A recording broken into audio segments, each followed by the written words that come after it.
마가복음 10장 46절부터 11장 11절을 가지고 말씀드리겠습니다. 우리 권사님이 팔이 아프다 그래가지고 제가 좀 마음이 불편한데요.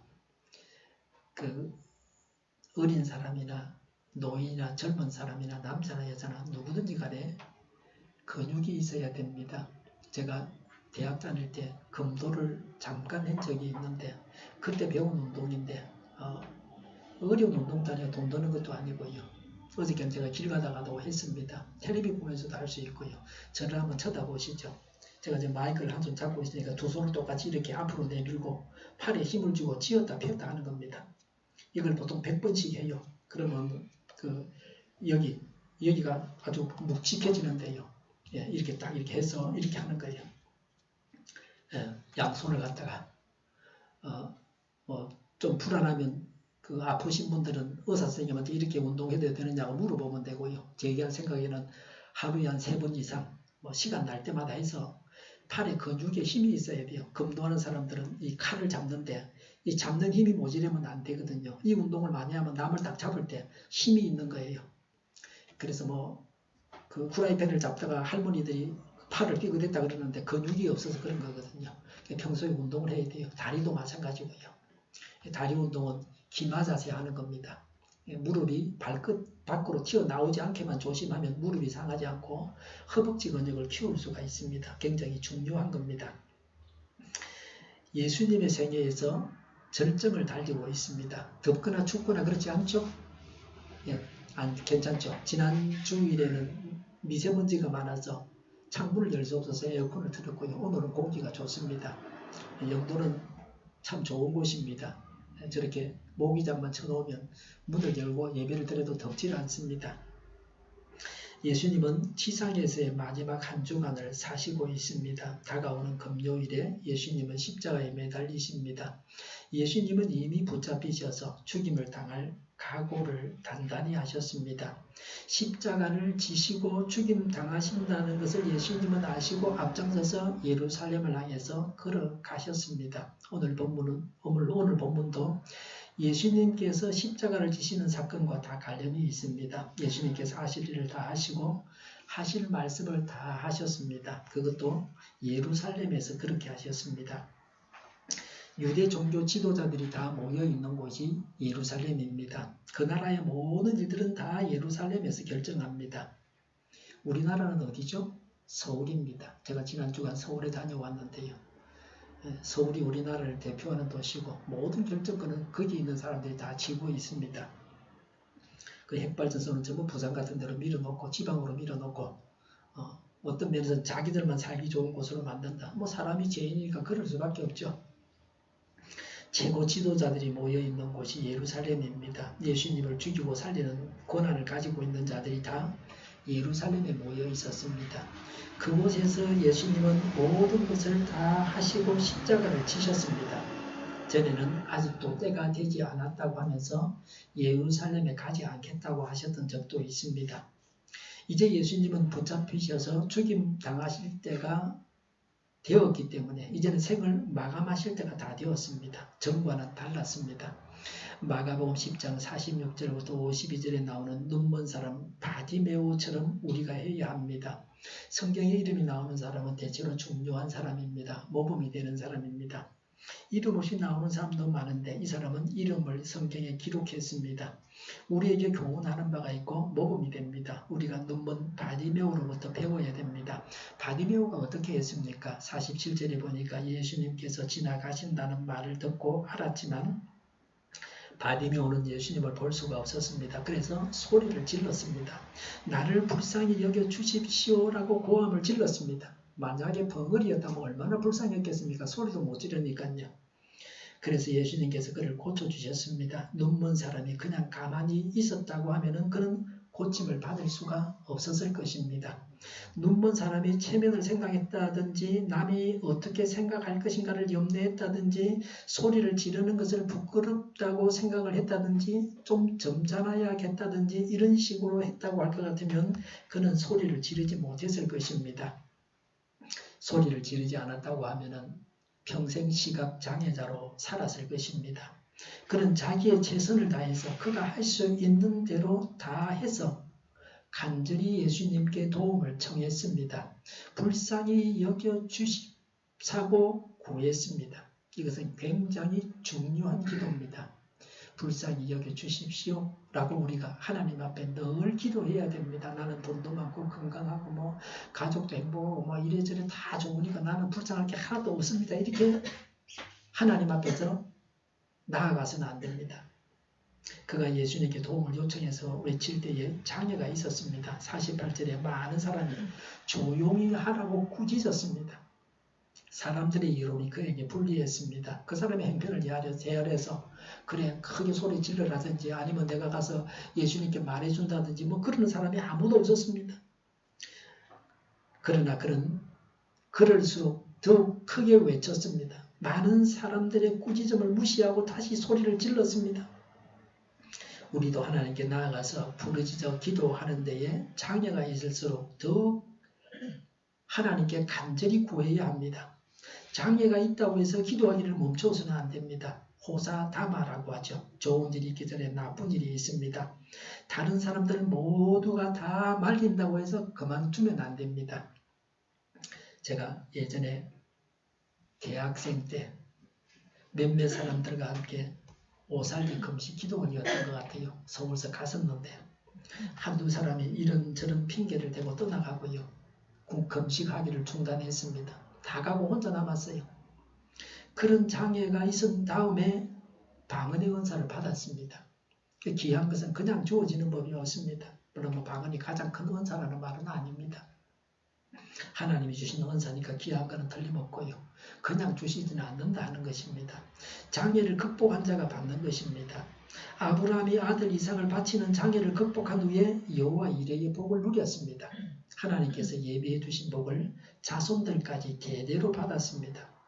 오늘날도 어려운 중에도 이렇게 간절히 하나님을 찾고 예수님께 도움을 요청하는 사람은 고침을 받습니다. 구원대로 받게 됩니다. 예수님께 고쳐주십사고 하는 것이 믿음입니다. 예수님을 믿으면 구원을 받습니다. 문제가 해결되고 병 고침을 받습니다. 예수님께 구하지 않으니까 받지 못하는 것입니다. 이 눈먼자처럼 자신의 부족을 알아야 됩니다. 하나님께서 채워주셔야 할 것이 있습니다라고 하는 자세를 가져야 됩니다. 고침받을 것이 있고 예수님의 일하심이 필요하다고 절실하게 깨달아야 됩니다.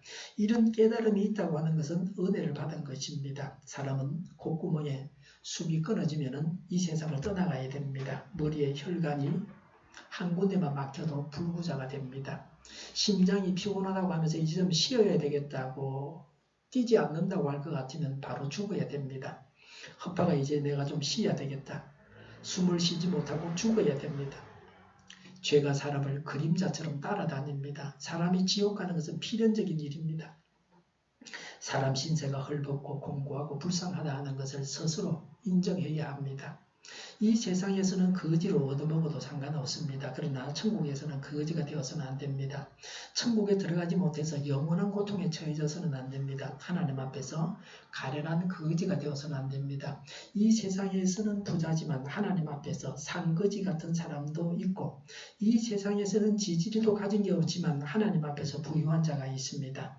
하나님께서 보실 때에 거지가 되지 말아야 합니다. 바디메오는 이 세상에서는 가련한 사람이었습니다. 그러나 하나님 앞에서는 부유한 사람입니다. 이 눈먼 자처럼 나는 예수님이 필요합니다. 예수님께서 구원해 주셔야 합니다. 예수님께서 해결해 주셔야 합니다. 이런 간절한 외침이 있어야 합니다. 이런 은혜를 주십사고 간절히 하나님께 구하시기 바랍니다. 식욕이 없으면 먹지 못합니다. 진짜 불쌍한 사람은 먹을 것을 많이 가지고 있어도 식욕을 잃은 사람입니다. 식욕이 귀한 것 같이 하나님께 구하는 것이 귀한 것입니다. 영적으로도 하나님 앞에서 구하지 않으면 받지 못하고 가난하게 됩니다. 하나님께 구하지 않는 사람같이 불쌍한 사람이 없습니다. 영적으로 불구자가 되어서 나를 좀 구해 주십사고 구하지도 못합니다. 얼마 전에 우리 동네에 안개가 끼었죠. 기도해서 그날 새벽 기도하면서요. 안개 그치게 해달라고. 근데 그날 안개가 그쳤어요. 안개가 그치니까 창문을 열 수가 있지. 안 그러면 창문을 어떻게 해요? 습기가 찼어요. 우리 동네는 이맘때 한 달 동안 안개가 사는 그런 동네입니다. 무조건 기도하는 거지, 기도하는 사람이. 이런 동네에서 기도하면 되나? 그래 따질 필요가 없어요.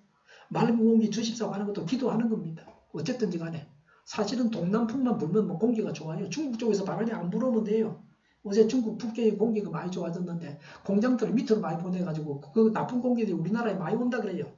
그러니까 중국을 우리나라가 좀 점령을 하긴 해야 되겠어요. 내버려 둬서는 안 되겠어. 공기를 나쁜 걸 너무 많이 보내니까요. 51절에 예수님은 눈먼 자에게 말씀하셨습니다. 내가 너에게 무엇을 하여 주기를 바라느냐?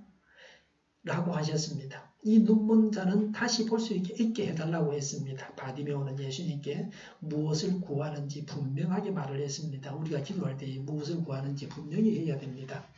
믿기 때문에 구체적으로 구하는 것입니다. 하나님은 우리의 필요를 다 아십니다. 그러나 우리가 하나님께 구체적으로 구해야 됩니다. 하나님께 기도로 나아가는 것이 믿음이고 또 구체적으로 구하는 것이 믿음입니다. 이런 믿음으로 고침을 받습니다.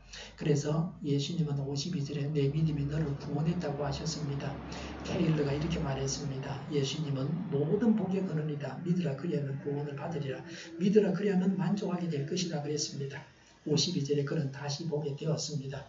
이 사람은 예전에 온전히 볼 수 있었는데 무슨 사고나 질병으로 시력을 잃은 것 같습니다. 다시 보게 해달라는 말은 예전에는 볼 수 있었다고 하는 것입니다. 그가 원하는 대로 보게 되었습니다. 예수님께 나아가는 자는 필요를 채움받습니다. 문제를 해결받습니다. 예수님께서 가시는 길을 따라서 나섰습니다. 시력을 회복하고 예수님을 따라갔습니다. 이런 행운이 우리 모두에게 있어야 합니다. 우리의 영안이 열려지고 그래서 예수님을 보면서 예수님을 따라가야 합니다. 하나님의 뜻을 알고 그 뜻을 따라서 행해야 합니다. 메시아가 오시면 메시아이신 것을 보여주는 기적을 행하신다고 구약성경에 기록해 두고 있습니다. 유대인들이 그것을 알고 있습니다. 예수님께서 메시아인 것을 드러내는 기적을 보이라고 유대인들이 말했습니다. 예수님은 유대인들이 표적을 구해도 응하지 아니하셨습니다. 그러나 오늘 본문에서 예수님은 자신이 메시아라고 하는 것을 알리는 표적을 행했습니다. 표적은 표가 되는 기적을 행했다 이 말이죠. 바디메오가 보게 하신 것이 메시아인 것을 알리는 기적 표적입니다. 많은 사람들이 보는 데서 예수님은 표적을 행하셨습니다. 메시아를 기다리는 경건한 자들은 다 예수님이 메시아시라는 것을 알 수가 있었습니다. 그 당시 유대 종교 지도자들은 악한 자들입니다. 사단이 그 속에서 일하고 있는 자들입니다. 유대 종교 지도자들은 마귀의 종입니다. 메시아의 표적을 보고도 예수님을 믿지 않았습니다. 그러나 하나님은 구약 성경에 말씀하신 대로 메시아의 표적을 예수님께서 행하시게 하셨습니다. 세례 요한은 하나님의 선지자라고 백성들이 다 믿었습니다. 세례 요한이 회개하라고 선포할 때에 백성들은 400년 만에 하나님 말씀을 들었습니다. 세례 요한은 하나님께서 보내신 예언자라고 했습니다. 유대인들은 세례 요한이 메시아인가라고 했습니다. 그러나 세례 요한은 기적도 행하지 않았습니다. 메시아가 자기 뒤에 오신다고 했습니다. 예수님이 메시아라고 했습니다. 예수님은 눈먼 자가 보게 해서 메시아이신 것을 드러내는 기적, 즉 표적을 행하신 것입니다. 이미 많은 기적을 예수님이 행하셨습니다. 예루살렘 입성을 앞두고 여리고에서 바디메오가 보게 하셨습니다. 여리고에서 예루살렘까지 거리가 약 24km입니다. 1시간에 4km 정도 걸으면 성인 남자가 그냥 보통 속도로 걷는 겁니다. 그럼 6시간만 걸으면 24km죠. 하루 동안에 걸어갈 수 있는 거리입니다. 예루살렘에 도착하기 하루 전에 여리고에서 예수님은 기적을 행하셨습니다. 예수님께서 사람을 고치시는 기적은 이것이 마가복음에서는 마지막입니다. 우리는 바디메오가 보게 된 기적을 통해서 예수님이 메시아라는 것을 믿어야 합니다. 예수님을 메시아로 알고 믿는 자가 그리스도인입니다. 이슬람 교에서는 예수님을 메시아라 하지 않고 한 예언자라고 합니다. 구약 성경에 나오는 많은 예언자가 있듯이 그 예수님도 그런 예언자 중에 한 사람이다 이렇게 말하는 겁니다. 그래서 이슬람 교도들은 그리스도인은 아닙니다. 메시아의 자리를 마호멧이 차지하고 있습니다. 자기가 메시아라고 하는 자들이 종종 있습니다. 그런 자들을 적그리스도라고 합니다. 그리스도를 대적하는 자입니다. 하나님께서 하시는 일과 마귀가 하는 일을 분별해야 됩니다. 마귀가 천사의 탈을 쓰고 접근합니다. 영을 분별해야 합니다. 우리가 지금 선거철입니다. 제가 어저께 투표하고 왔는데요. 누구를 찍어야 하는가? 내가 분별해서 찍어야 됩니다. 나의 모든 마음과 지적인 것과 영적인 것을 다 동원해서 참되다고 생각하는 것을 분별해서 찍어야 합니다. 유대인들은 집단적으로 예수님을 배척하고 죽였습니다. 예수님은 자기 백성에게 오셨지만 자기 백성들이 예수님을 영접하지 않았다고 성경에 말씀하고 있습니다. 국가적으로 예수님을 배척하였지만 예수님은 군중들의 한호를 받으면서 예루살렘에 입성하셨습니다. 예수님의 적들은 긴장하고 있었을 것입니다. 마가복음 11장부터 15장까지는 한 주간 동안에 있었던 일입니다. 분량으로는 마가복음 전체의 3분의 1 이상이 됩니다. 그만큼 중요한 사건이었습니다. 성경은 태초부터 종말까지를 다 기록하고 있기 때문에 그런 것을 대상으로 기록하고 있기 때문에 사실은 굉장히 압축된 것임에도 불구하고 예수님의 마지막 한 주간은 중요하게 다루었다는 것입니다. 예수님은 십자가 지시기 전에 공개적으로 예루살렘에 입성하셨습니다. 예수님은 환영을 받으면서도 바늘 방석에 앉으시는 것과 같은 위험한 일을 하신 것입니다. 예수님은 위험에도 불구하고 메시아의 길을 가셨습니다. 앞장서서 예루살렘을 향해서 걸어가셨다 한 것과 같이 죽으시려고 어떤 의미에서는 발악을 하셨다 그렇게 볼 수도 있습니다. 예수님은 죽으시려고 작정을 하시고 이와 같이 하셨습니다. 예수님이 하실 일을 다 행하시면 이제 메시아라는 걸 자기가 공공연하게 드러냈기 때문에 대적들이 예수님을 십자가에 매달게 되어 있습니다. 예수님은 가실 때까지 다 가신 것입니다. 예수님께서 타신 나귀에서 몇 가지 점을 생각해 보겠습니다. 2절에 보니까 예수님은 초자연적인 능력을 가지고 나귀가 어디에 있다 하는 것을 아셨습니다. 천리안을 가지고 계셨습니다. 예수님은 하나님의 능력으로 자신이 타고 예루살렘에 입성할 나귀가 어디에 있는지를 자기가 타고 갈 나귀가 어디에 있는지를 아셨습니다. 어떻게 해서 그 나귀를 타고 입성할 수 있는지도 아셨습니다. 나귀 주인이 있었지만 예수님은 나귀 주인처럼 그 나귀를 예수님이 필요로 하는 만큼 타실 수 있었습니다. 예수님은 소유하지 아니하시고 가난하셨지만 필요한 것을 다 사용하실 수 있으셨습니다. 예수님은 죽으셔서 부자의 무덤에 묻히셨습니다. 부자가 다 사놓은 무덤에 예수님은 묻히셨습니다. 예수님은 부자가 아니지만 부자와 같이 장사 지내셨습니다. 그리스도인의 삶이 이런 것입니다. 소유하지는 않아도 필요한 것은 다 사용할 수 있습니다. 모든 것이 다 하나님의 것입니다. 그 나귀의 상태가 아직 아무도 타보지 않은 완벽한 것입니다. 완전한 재물이신 그리스도를 상징하고 있습니다. 우리의 헌신도 온전해야 합니다. 우리 자신이 하나님께 드려지는 재물로서 온전해야 됩니다. 그리스도의 온전을 향해서 늘 나아가야 됩니다. 끊임없이 성장해 가야 합니다. 우리의 목표는 사람이 아닙니다. 우리의 목표가 예수님이십니다. 예수님은 나귀 한 마리도 소유하고 계시지 않으셨습니다. 예수님은 정민하셨고 무소유였습니다. 세상은 가난한 자를 싫어합니다. 그러나 하나님은 가난한 자들을 친히 돌보십니다. 재물을 얻으려고 죄를 지어서는 안 됩니다. 세상 사람들은 돈을 얻으려고 돈을 소유하려고 거짓말을 하고 조작을 하고 죄를 짓습니다. 밥을 먹고 나서 물건을 사고 나서 영수증을 부풀려서 쓰고 돈을 착복합니다. 이런 돈은 푼돈입니다. 수십억, 수천억, 수조를 부정하게 자기 것으로 만드는 자들이 있습니다. 세상은 속여먹지 못하는 사람을 바보라고 합니다. 당연히 도둑질을 해야 한다고 합니다. 세상은 도둑을 두고서 똑똑하다고 그럽니다. 큰 도둑은 존경할 인물이라 그렇게 생각합니다. 그러나 이런 모든 악한 일들을 두고 하나님은 죄라고 하고 죄에 대해서 심판을 하십니다. 중앙선대위 2018년 6월 9일 어제죠. 어제 날짜에 실린 기사입니다. 미국인 부부가 남편은 73살, 아내는 63살입니다. 사진을 봤는데 남편은 나이보다 한 20년은 젊어 보였습니다. 10살 아래인 아내가 더 나이 들어 보였습니다. 5년 전에 남편이 은퇴를 하고 집이고 자동차고 요트고 다 팔고서 2018년 5월 말에 한국에 왔습니다. 우리나라가 78번째 방문국이 되었답니다. 홍대 입구역 인근 빌라 5층에 한국 집을 얻었습니다. 그 동네에서 제일 나이 든 사람이라 그러네요. 한국에서 홍대 앞에는 젊은 사람만 사는 곳이겠죠. 대학생들만. 돈을 아끼려고 밥은 사 먹지 않고 요리해서 먹습니다. 물건은 사지 않는 것이 원칙입니다. 한 개를 사면 한 개를 버려야 된다. 왜냐하면 짐이 많아지게 되니까. 무거워서 다 가지고 다닐 수가 없습니다. 사진을 찍어놨는데 큰 트렁크를 남자가 2개를 끌고 가고 덩어리에 배낭 한 개 맸어요. 부인 할머니가 덩어리에 배낭 하나 맸겠죠. 병원에서 죽을 날만 기다리고 있는 것보다는 훨씬 나은 생활입니다. 저번에는 중국 할머니인가가 아들이 죽기 전에 할머니를 모시고 그냥 중국 천지를 돌아다니는 그런 기사를 본 적이 있습니다. 그러다 돌아가시다. 그러다 돌아가는 게 낫지. 병원에서 말라고 죽을 겁니까? 제 기도 제목 중에 하나는 절대로 요한병원에서 죽지 않는다는 거. 가급적이면 안 가고 죽는 게 나아요. 기도 안 들어도 될 거예요. 왜 그런 기도가 응답이 안 되겠습니까? 제가 어제 개놈 한 점 솥에다가 저 뒤에 있는 보온병에 물을 끓여가 담았어요.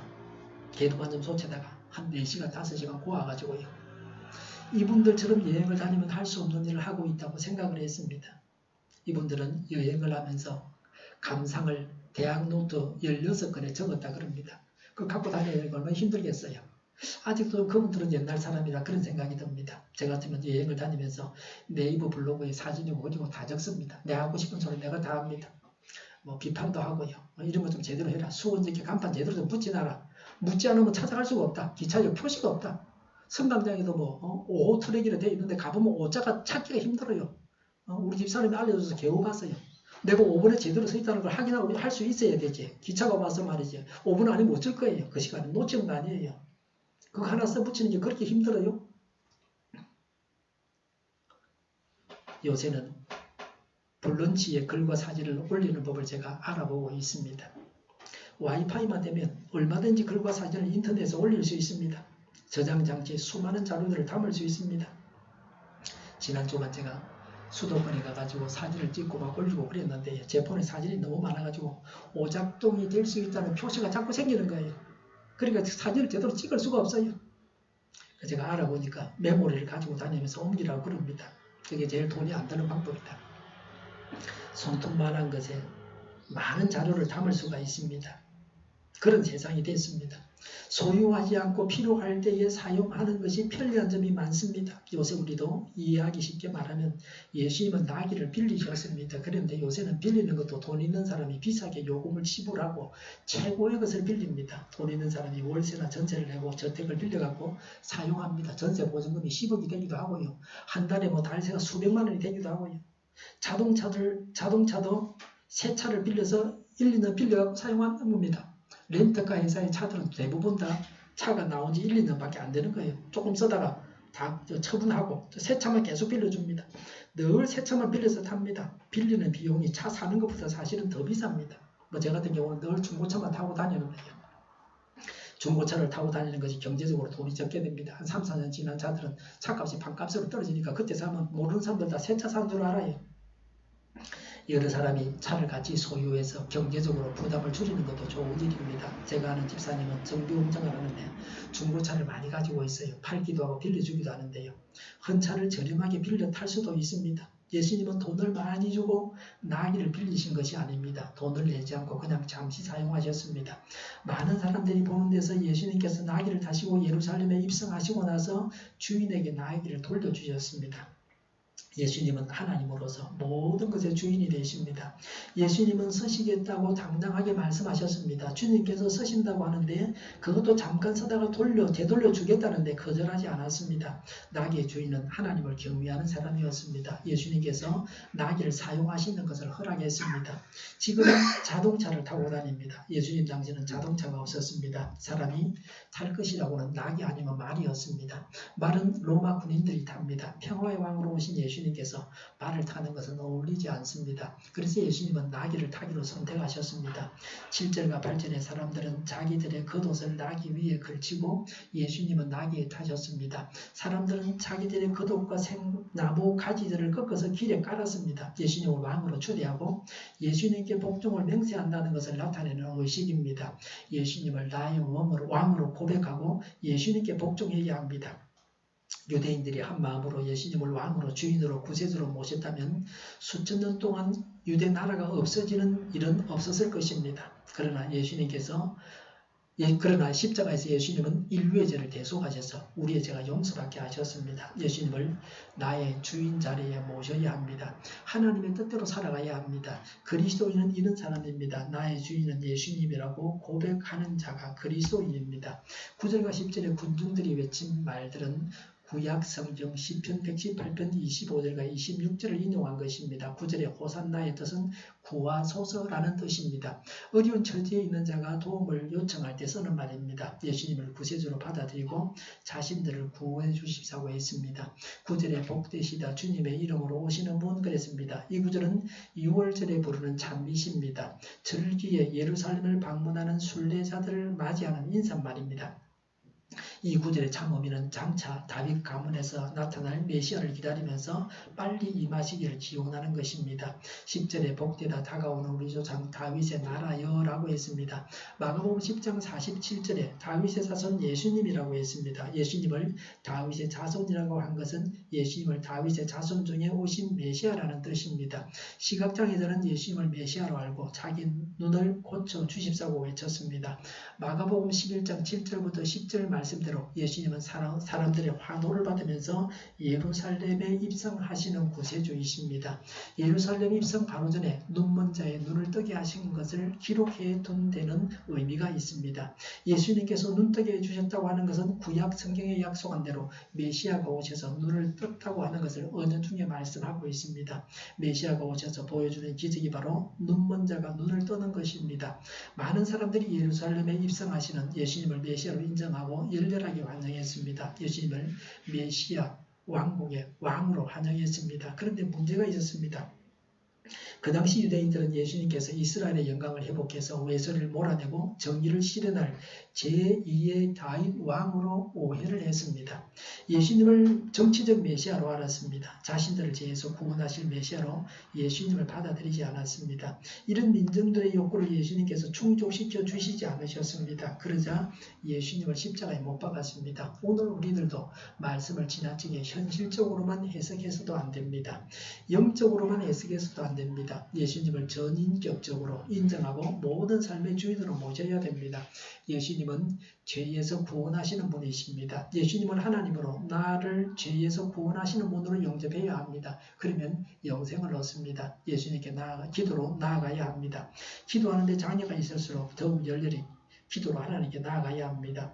이 눈먼 자와 같은 마음을 가져야 합니다. 예수님 저는 구원받아야 합니다. 저를 구원하소서라고 고백해야 합니다.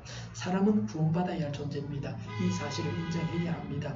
이런 고백이 진실한 고백입니다. 사람이 어떤 존재인가를 아는 지혜자의 고백입니다. 군중들이 말했던 것처럼 해야 합니다. 호산나 구원하소서라고 하면서 예수님을 열렬히 환영하고 예수님을 영접해야 합니다. 그러면 예수님께서 우리에게 천국을 선물로 주십니다.